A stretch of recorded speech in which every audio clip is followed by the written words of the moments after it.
탈무드의 안식일에 관한 이야기가 있는데요. 라피 라흐만이라고 하는 분이 어느 날 창을 열어서 창밖을 보고 있었습니다. 그때 길거리를 열심히 달려가고 있는 종 하임이 보였습니다. 라흐만은 하임을 향하여서 이제 집 안으로 들어오라고 소리를 질렀습니다. 그래서 하임은 라피 라흐만의 그 소리를 듣고 집 안으로 들어갔습니다. 그때 나우만이 하임에게 이렇게 질문합니다. 자네 오늘 아침 하늘을 본 적 있는가? 라고 물어봤습니다. 아니요 선생님, 하늘을 보지 않았는데요. 그러면 오늘 자네는 무엇을 보았는가? 라고 하임에게 물어봤습니다. 그때 하임은 라흐만 라피에게 이렇게 대답했습니다. 저는 오늘 사람들을 많이 보았습니다. 그리고 마차도 보았고 또 상인들도 보았고 또 지나가는 여러 광경들을 보았습니다. 또 상인들과 농부들이 서로 오가면서 사고 파는 것도 보았습니다. 이렇게 대답을 했습니다. 라흐만이 하임에게 다시 이렇게 말합니다. 하임, 50년 후에 또 100년 후에 자네가 보는 모든 광경들은 그대로 있을 것이네. 그러나 자네나 나나 50년 후에 100년 뒤에는 여기 없을 것이다. 그렇게 얘기합니다. 그러면서 하임, 내가 자네에게 한 가지 묻겠네. 자네가 그렇게 바쁘게 뛰어다니면서 유익한 것이 무엇이 있겠나? 오늘 하루 하늘을 보지 못하면서도 그렇게 뛰어다니는 것이 무슨 유익이 있겠는가? 이렇게 말씀했습니다. 여러분, 라피 라흐만의 이야기가 저희들의 또 생각을 다시 한번 생각해 볼 수 있도록 하죠. 라흐만이 살고 있었던 18세기보다는 사실 우리가 살고 있는 이 시기, 이때가 참 바쁜 시기입니다. 여러분도 하루를, 일주일을 되돌아보면 아침에 일어나서 직장에 다니고 또 하루를 생활하는 모든 시간들을 되돌아보면 정말 바쁘게 하루를 살았습니다. 그런데 잘 생각해 보면 우리가 삶의 여유라고 하는 것을 크게 갖지 않더라도 우리가 아침에 일어나 하늘을 보고 구름을 보고 또 여러 가지 자연을 보는 그 시간조차도 우리는 갖지 못하고 하루하루 바쁘게 살았던 것을 보게 되죠. 사실 우리 삶을 한번 되돌아보는 것이 얼마나 중요한지 모릅니다. 내 인생 하루를 어떻게 지내왔을까?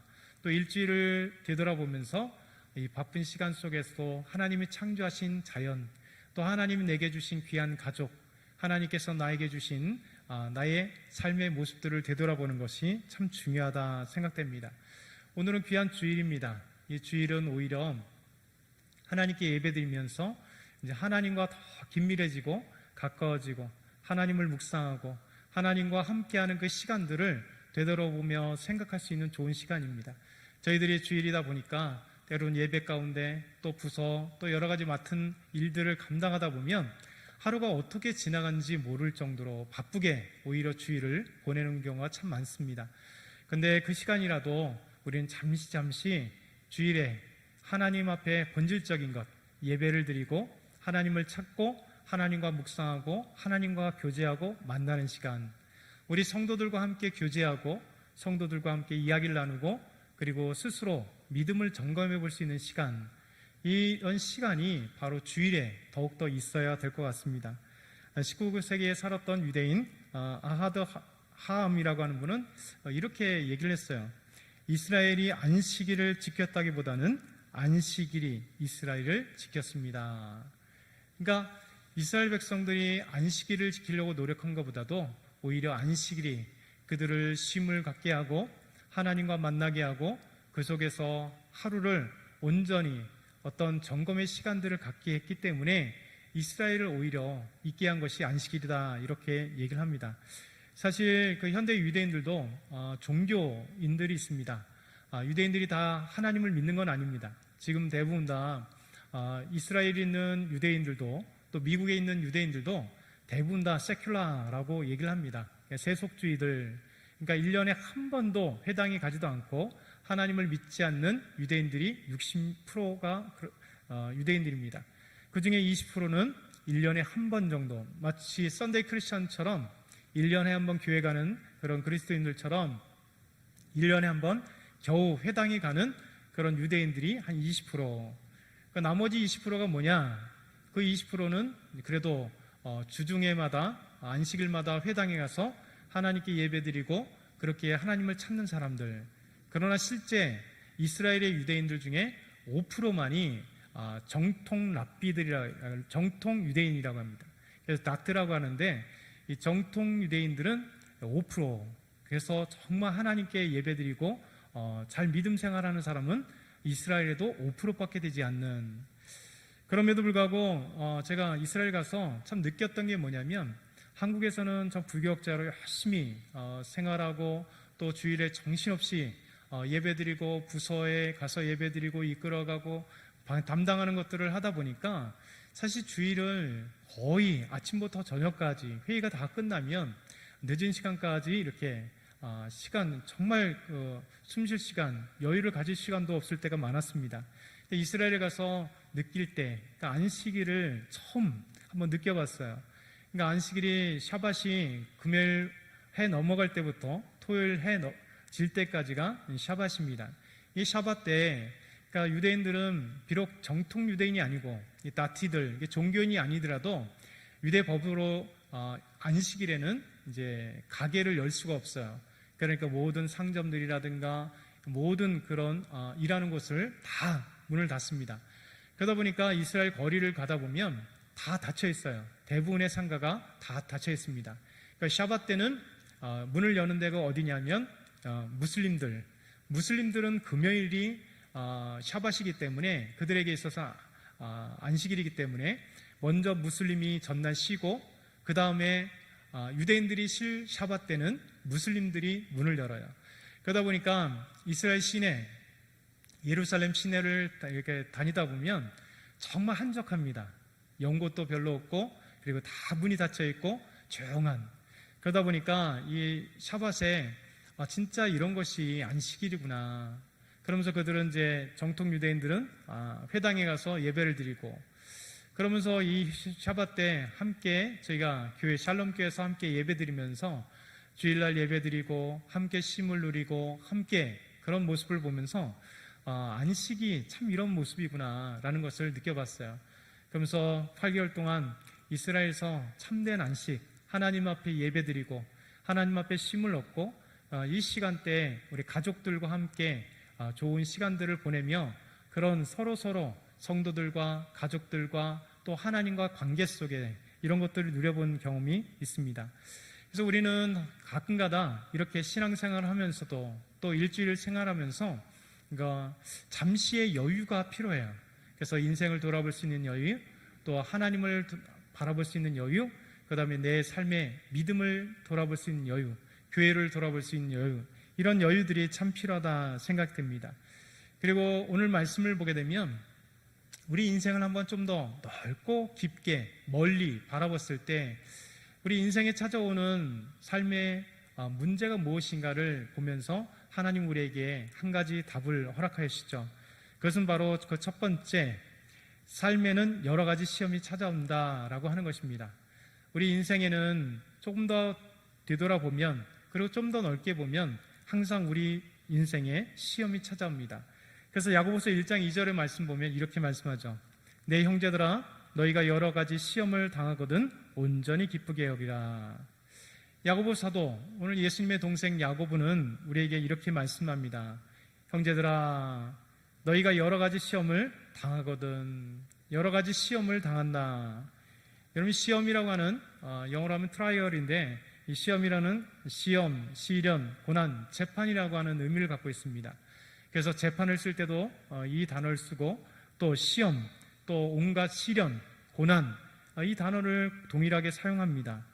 근데 사도 야고보는 우리에게 또 믿음의 형제들에게 이렇게 얘기합니다. 우리 인생 가운데는 여러 가지 시험들이 찾아온다라고 말씀하고 있습니다. 여러분 우리 인생을 보게 되면 또 한 주를 보면 문제 없는 사람은 아무도 없어요. 내 인생의 신앙의 문제, 또 삶의 여유의 문제, 또 어떤 금전적인 문제들, 또 가족의 문제들, 수많은 문제들이 우리에게 찾아오게 돼 있는 것입니다. 그랬을 때 우리가 하나님의 말씀을 통해서 이 여러 가지 시험을 당할 때 우리에게 어떤 교훈을 주시는지를 다시 한번 생각해 보면 좋겠습니다.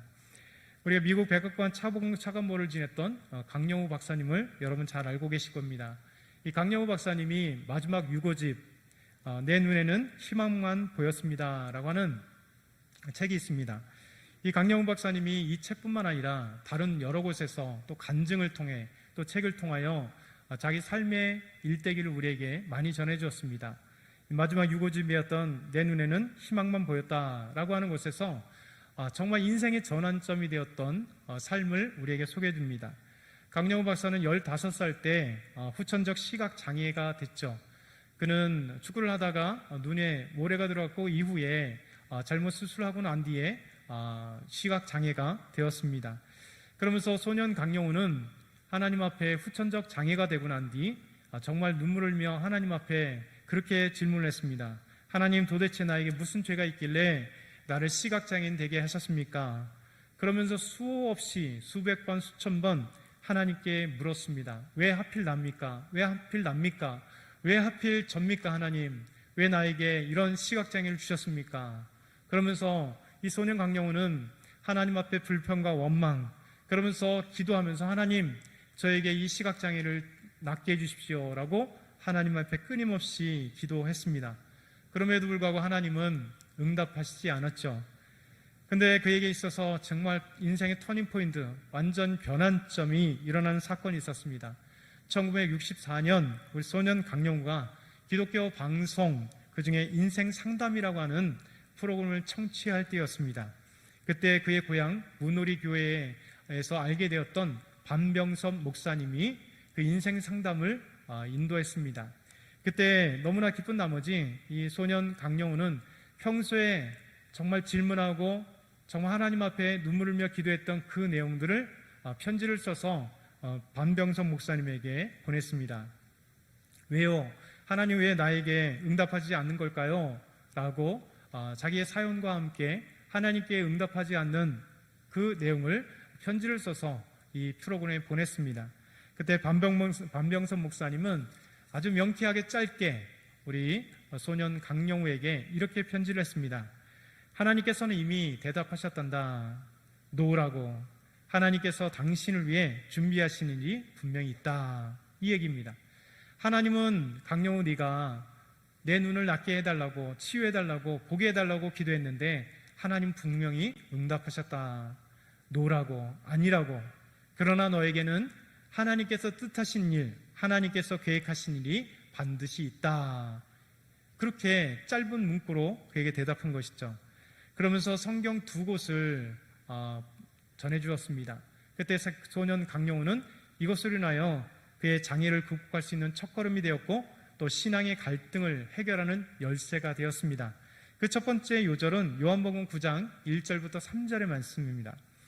예수께서 길을 가실 때에 날 때부터 맹인된 사람을 보신지라. 제자들이 물어 이르되 랍비여, 이 사람이 맹인으로 난 것이 누구의 죄로 인함이니까? 자기니까 그의 부모니까? 예수님 당시에는 시각장애로 태어난 것은 어떻게 보았냐면 그의 부모 아니면 조상의 죄 때문에 시각장애로 태어났거나 아니면 그가 스스로 죄를 지었기 때문에 시각장애로 태어났다라고 그렇게 모든 사람들이 알고 있었습니다. 그래서 예수님께 시각장애를 만나고 난 뒤 이렇게 질문한 거예요. 이 사람의 시각장애가 시각으로 장애가 태어난 것이 그 부모의 죄 때문입니까? 아니면 이 사람의 죄 때문입니까? 라고 예수님께 물어본 것이죠. 그때 예수님은 이렇게 대답합니다. 예수께서 대답하시되 이 사람이나 그 부모의 죄로 인한 것이 아니라 그에게서 하나님이 하시는 일을 나타내고자 하심이라. 예수님의 대답은 완전히 다른 시각이었습니다. 이 사람의 시각장애로 태어난 것이 이 사람의 죄나 그 부모의 죄가 아니라 이 사람을 통하여, 이 시각장애우를 통하여 하나님이 하시고자 하는 일을 나타내고자 함이라. 소년 강영우는 이 말씀을 듣고 엄청난 충격을 얻은 것입니다. 그리고 인생의 전환점을 얻게 되는 것이죠. 하나님께서 나에게 장애를 주신 것은 하나님의 일을 나타내기 위한 하나님의 계획이구나. 나는 비록 이것으로 인하여 눈물을 흘리고 하나님 앞에 좌절하고 하나님 앞에 원망하고 치유해달라고만 기도했을 뿐 이 장애를 통하여 하나님께 영광 돌릴 수 있는 일이 무엇인지를 생각하지 않았구나라는 것을 알게 되었습니다. 그래서 왜 지금까지 자신을 미워하고 열등감으로 살았을까? 나의 실명은 죄의 대가가 아니라 하나님께서 나를 통하여 하나님의 놀라운 것을 드러내는 방법인 것을 그는 깨닫게 된 것이죠. 그리고 두 번째, 고린도후서 12장 7절에서 10절 말씀을 반병성 목사님이 주셨습니다. 여러 가지 계시로 받은 것이 지극히 크므로 너무 자만하지 않게 하시려고 내 육체의 가시 곧 사단의 사자를 주셨으니 이는 나를 쳐서 너무 자만하지 않게 하려 하심이라. 이것이 내게서 떠나가기 위하여 내가 3번 죽게 간과했더니 나에게 이르시기를 내 은혜가 내게 족하도다. 이는 내 능력이 약한 데서 온전하심이라 하신지라. 이러므로 도리어 크게 기뻐함으로 나의 연약한 것들에 대하여 자랑하리니 이는 그리스도의 능력이 내게 머물게 하려 함이라. 그러므로 내가 그리스도를 위하여 약한 것들과 능력과 궁핍과 박해와 공고를 기뻐하노니 이는 내가 약한 그때의 강함이니라. 이게 바로 신앙의 모습이죠. 하나님 우리의 약한 것을 오히려 들어 사용하셔서 하나님의 강함을 드러내 주십니다. 사도 바울이 하나님 앞에 육체의 가시, 그 질병이 어떤 것인지는 알 수 없습니다. 그러나 육체의 가시라고 하는 것을 이야기한다면 얼마나 사도 바울에게 고통스러웠던 질병을 주셨는지 모릅니다. 그것 때문에 하나님 앞에 3번을 기도했다. 여러분 3번만 기도했겠습니까? 3번이라고 하는 그 단어로 응축한 거죠. 하나님 왜 나에게 이 육체의 가시를 주셨습니까? 하나님 왜 나에게 이런 질병을 주셨습니까? 내가 정말 하나님을 위하여, 복음을 위하여 이렇게 삶을 살아가지 않습니까? 정말 십자가에 그 못 박히신 예수 그리스도를 만나고 부활하신 예수 그리스도를 만나고 이제 이방인의 사도가 되어서 복음을 증거하는데 정말 건강한 모습으로 나가서 복음을 증거하는 것이 얼마나 좋지 않겠습니까? 아마 수없이 하나님 앞에 기도했을 것입니다. 그런데 하나님은 사도 바울의 이 기도에 응답하셨습니다. 아니다. 내 은혜가 내게 족하다. 이는 내 능력이 약한 데서 온전해짐이라. 이것이 하나님의 모순이에요. 약한 데 오히려 강하게 하시는 하나님. 그래서 우리 인생에 가장 체험케 하시는 건 무엇인가? 내가 약할 때 강함 대신 하나님의 능력이 나타난다는 거예요. 우리를 통하여 일하시는 하나님, 우리의 삶을 굳건하게 하시는 하나님, 우리의 모든 삶을 인도하시는 하나님, 그것 때문에 우리가 살아갈 수 있음을 고백하는 것입니다. 그래서 우리의 삶의 고백은 약할 그때 강하게 하시는 나의 하나님, 내 하나님께서 인도하신다라고 하는 것입니다. 그래서 소년 강영우는 이 말씀을 듣고 그의 인생이 변화되었습니다. 이제 시각장애우가 정말 고통의 산물이 아니라 이것을 통하여 하나님의 일하심을 기대하고 하나님의 바라심을 보는 것이죠. 여러분 우리 삶 가운데 수많은 여러 가지 시험들이 있습니다. 고난들이 있습니다. 아픔들이 있습니다. 이런 것들이 우리 삶 가운데 놓여져 있다는 것은 인생이란 시험을 피해갈 수 있는 존재가 아니라는 것입니다. 오히려 그 시험을 통하여 하나님께서 하시고자 하는 것들이 있다는 것을 우리에게 보여주는 것이죠. 오늘 그래서 두 번째, 여러 시험을 통해 온전해집니다. 하나님의 뜻하신 바는 이 시험들을 통하여 온전하게 만드시기 위한 것입니다. 우리 1장 2절 4절 보게 되면 이렇게 말씀합니다. 내 형제들아 너희가 여러 가지 시험을 당하거든 온전히 기쁘게 여기라. 이는 너희 믿음의 시련이 인내를 만들어내는 줄 너희가 알미라. 인내를 온전히 이루라. 이는 너희로 온전하고 구비하여 조금도 부족함이 없게 하려 함이라. 야고보 사도는 우리에게 말합니다. 형제들아 너희가 여러 가지 시험을 만난다. 인생이 찾아온다. 수많은 사람들 우리에게 인생에 어려움들이 찾아옵니다. 여러분 시험을 기뻐할 사람은 아무도 없습니다. 시험을 모두 외면하고 싶어 하죠. 그럼에도 불구하고 시험 없는 사람은 아무도 없습니다. 그런데 사도 야고보는 우리에게 말씀하기를 여러 가지 시험이 닥쳐오나 온전히 기쁘게 여기라. 여러분 신기하지 않습니까? 그 시험을 피해가라. 시험을 안 만나는 게 정말 좋은 방법이다. 우리에게 그 시험에 대해서 안 만날 수 있는 방법, 피할 수 있는 방법들, 그런 방법을 우리에게 알려주는 것이 아니라 오히려 여러 가지 시험을 만나는데 온전히 기쁘게 여기라 이렇게 말씀하고 있습니다. 여러분 사도 야고보가 우리에게 말씀하는 것은 그 시련은 어떤 시련인가? 오늘 말씀 보니까 이는 너희 믿음의 시련이 여러분 이 시련은 단순하게 돈에 대한 시련이 아닙니다. 우리의 죄에 대한 시련이 아닙니다. 우리의 삶의 인간적인 갈등, 그런 것들이 아닙니다. 우리로 인해 나타나는 그런 시련이 아닙니다. 바로 믿음에 대한 시련입니다. 오늘 야고보서는 흩어진 12지파에게 편지하는 것입니다. 초교회 성도들, 초대교회에 흩어져서 정말 예수 그리스도를 믿는 사람들, 이방 문화 가운데서 예수 그리스도를 믿음으로 말미암아 지금까지 있었던 그들의 삶에서 하나님 앞에 돌아오고 예수님께 돌아오므로 초대교인들은 수많은 핍박과 환난들이 있었습니다. 그들이 섬기던 신들을 버림으로 그 공동체에서 수많은 사람들에게 모진 고난을 받았고 미움을 받았고 그리고 왕따를 당했고 내침을 당했던 이 성도들, 경제적인 어려움 속에 정말 믿음을 지키기 위해서 있었던 성도들, 나중에 보면 카타콤에, 로마의 카타콤이나 아니면 터키의 카타콤에 갇혀서 정말 200년, 300년 동안 굴 속에서 태어나서 죽고 태어나서 죽고 태어나서 죽고 한 번도 세상 밖을 나가지 못했던 수많은 믿음의 그리스도인들이 있었습니다. 그럼에도 불구하고 그 카타콤 속에서 하나님을 믿으며 예수 그리스도를 믿으며 그들의 믿음의 헌신 속에 정말 세상에 빛 한 번 보지 못했고 그곳에서 태어나 죽었을지라도 믿음을 저버리지 않는 믿음의 성도들이 있었다는 거예요. 이게 바로 초대교회 성도들입니다. 사도 야고보는 이 형제들에게, 흩어진 12지파들에게 너희 믿음의 시련, 이 시련을 만나고도 온전히 기쁘게 여기라 말씀합니다. 여러분, 우리에게 있어서 이런 담대함이 필요합니다. 우리 믿음의 사람들은 반드시 믿음의 시련들이 있습니다. 특별히 이 코로나19 가운데 많은 교회들이 어려움을 당하지 않습니까? 우리가 어떻게 해야 될 것인가에 대해서도 많은 고민들을 합니다. 정말 우리가 믿음을 지켜나갈 때 우리가 하나님이 더 중요하신가, 여러 가지 생각을 가능해 봅니다. 그럼에도 불구하고 결국은 한 가지, 우리가 믿음을 지킨다는 것이 쉽지 않다는 것입니다. 지금 우리 한국 사회의 전 세계의 믿음의 시련들이 우리에게 닥쳐온다는 것입니다. 그럴 때 우리는 어떻게 해야 될 것인가? 이 믿음의 시련을 외면해야 될 것인가? 그렇지 않더라는 거죠. 여러분, 믿음의 시련이 왔을 때 이 시련을 극복하기 위하여 우리가 담대히 이 시련을 온전히 기쁘게 여기라 말씀하십니다. 왜냐하면 이는 너희 믿음의 시련이 인내를 만들어내는 줄 알미라. 이런 이 믿음의 시련을 통하여 우리에게 인내를 만들어줍니다. 여러분, 강한 훈련을 할 때 좋은 군사가 나타나게 돼 있는 겁니다. 정말 많은 인내 훈련을 통하여 인내를 만들어게 되는 것이죠. 여러분, 이스라엘 백성들은 광야 40년 동안 살았습니다.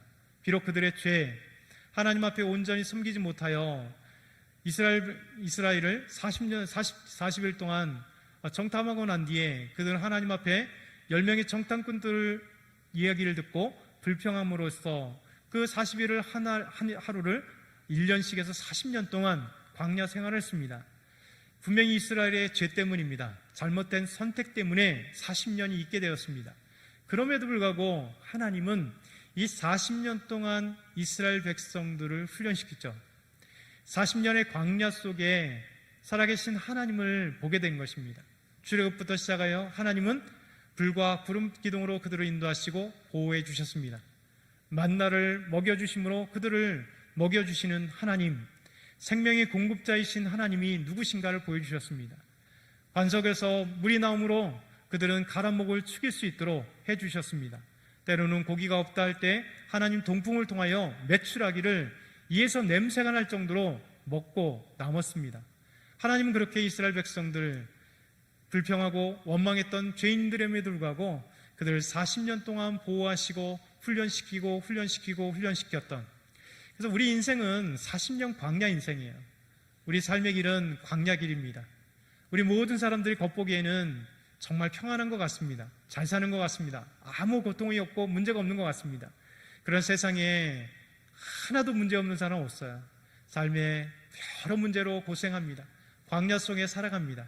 근데 그 광야 속에 하나님께서 있게 하신 이유는 이 광야를 통하여 내가 너희를 먹여주시는 하나님임을, 내가 너희들의 발에 신도 헤어지지 않도록 인도해 주신 하나님을, 사람이 떡으로만 사는 것이 아니라 하나님의 입에서 나오는 모든 말씀으로 살 수 있는 그것을 깨닫게 하시는 광야의 체험, 이 광야의 체험을 통하여 하나님이 우리를 만나 주시는 것이죠.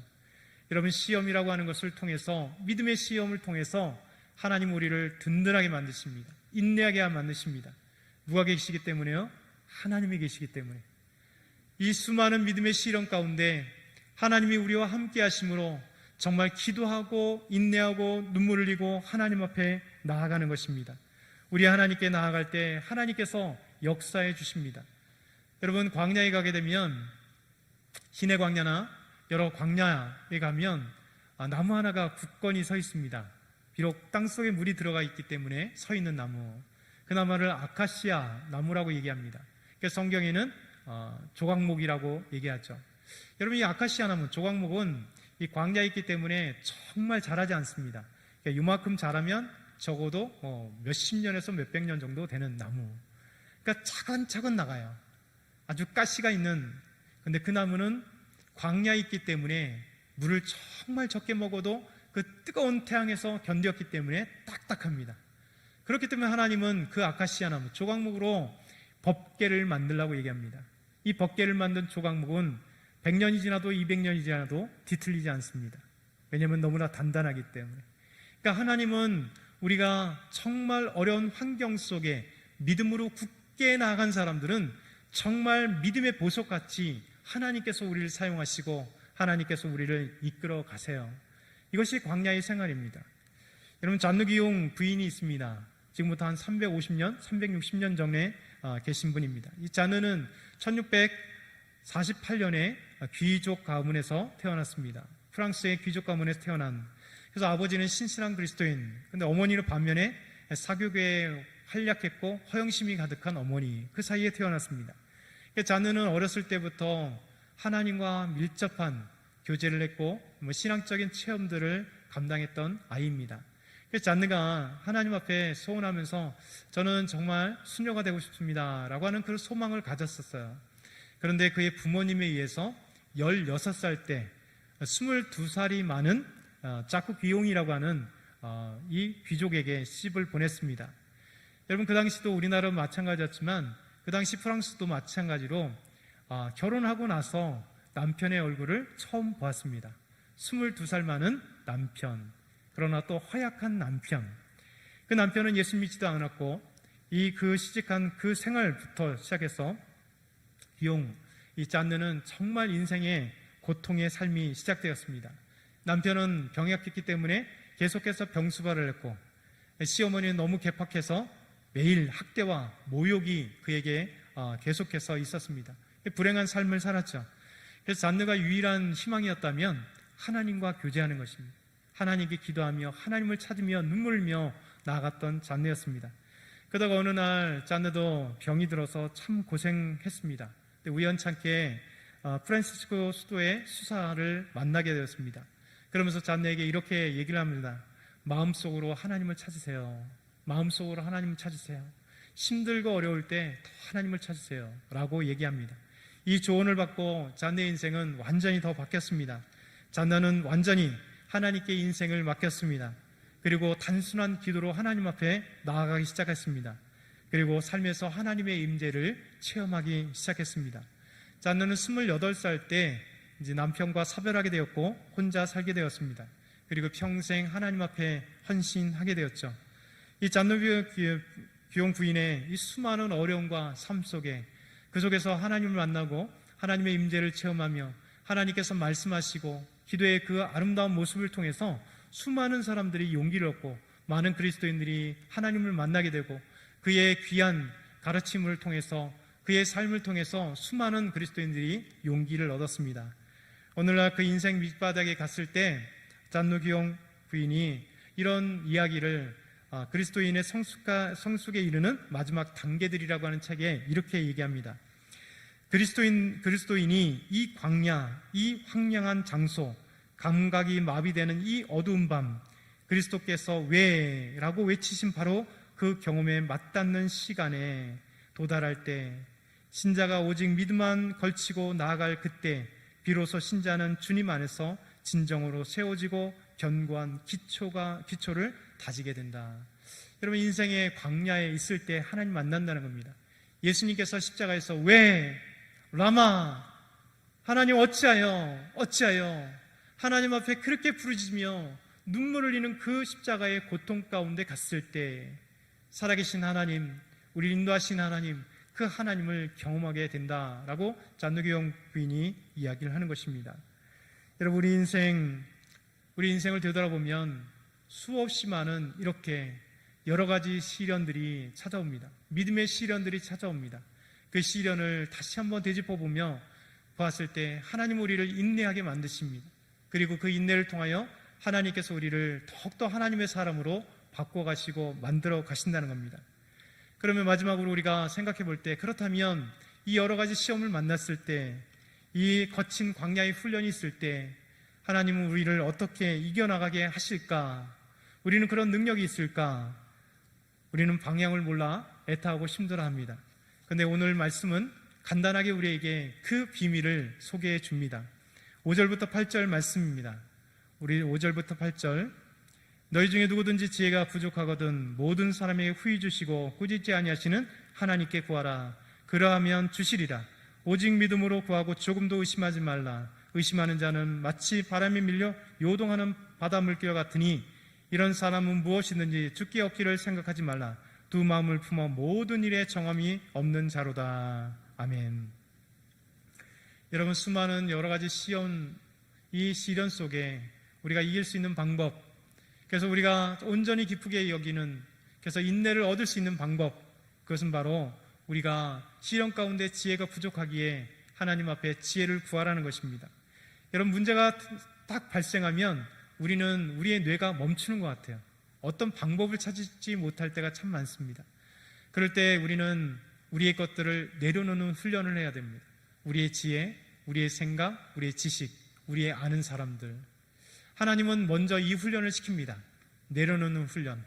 나의 생각, 나의 지혜가 아니라 하나님께 먼저 내려놓고 하나님의 생각, 하나님의 방법, 하나님의 계획, 하나님께서 하신 일, 그것을 기대하면서 정말 눈물을 흘려 기도하는 거예요. 여러분, 우리가 기도할 때 정말 너무 힘들면 하나님 앞에 엄청나게 부르짖지 못합니다. 그냥 그 한마디로 하나님 다 하십니다. 너무 힘들 때는 하나님 주여, 눈물 흘리며 하나님 앞에 주여 한마디를 외쳐요. 근데 속으로는 너무 가슴 아픈 그 기도가 하나님께 드려지는 거죠. 주여, 어떻게 해야 됩니까? 우리 하나님은 이렇게 말씀합니다. 그때 모든 사람에게 후히 주시고 꾸짖지 아니하시는 하나님께 구하라. 그리하면 주시리라. 이것이 우리 하나님의 방법이요, 하나님이 우리에게 교훈하시는 말씀입니다. 우리가 수많은 여러 가지 시험들이, 우리의 시련들이 우리에게 찾아옵니다.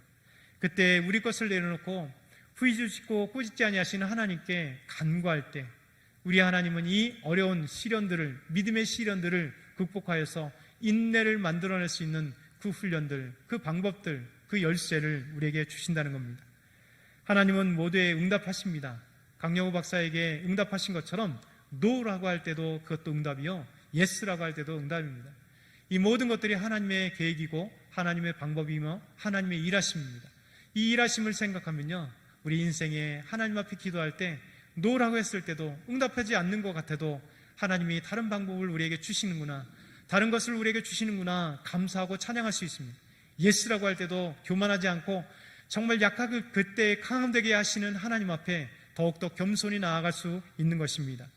우리가 하나님 앞에 구할 때 말씀합니다. 오직 믿음으로 구하고 조금도 의심하지 말라.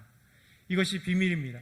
하나님 앞에 지혜를 구하고 하나님 앞에 여러 가지 시련을 이겨나갈 수 있는 방법을 구할 때 조금도 의심하지 않고 믿음으로 구할 때, 이것이 믿음의 법칙이요 기도의 법칙입니다.